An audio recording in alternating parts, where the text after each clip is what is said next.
প্রবাসীরা বিদেশে থাকেন, বিশেষ করে ইউকেতে যে সমস্ত বাংলাদেশি প্রবাসী আছেন তাদের প্রায় 90% সিলেটের বংশোদ্ভূত। ম্যানচেস্টার একটা গুরুত্বপূর্ণ হাব, সেখানে বিমানের নিয়মিত ফ্লাইট আগে যেত আসতো, এখন বন্ধ করে রাখা হয়েছে। কেন? আমরা তো আগাবো, পিছাচ্ছি কেন? আমরা কি চিংড়ি মাছের দৌড় শুরু করেছি? চিংড়ি মাছ দৌড়াইতে শুরু করলে শুধু পিছনের দিকে যায়।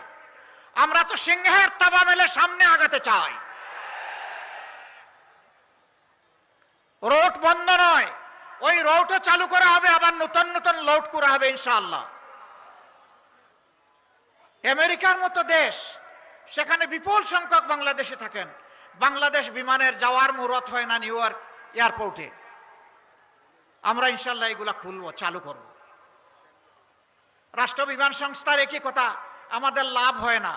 লাভ হবে কেমনে? জুড়ির তলা যদি ভাঙ্গা থাকে সব তো সাগরে চলে যায়। মহান আল্লাহর উপর ভরসা করে দুর্নীতির রোড যখন বন্ধ হবে, চাঁদাবাজি যখন বন্ধ হবে, তখন সকল উন্নয়ন হবে ইনশাআল্লাহ।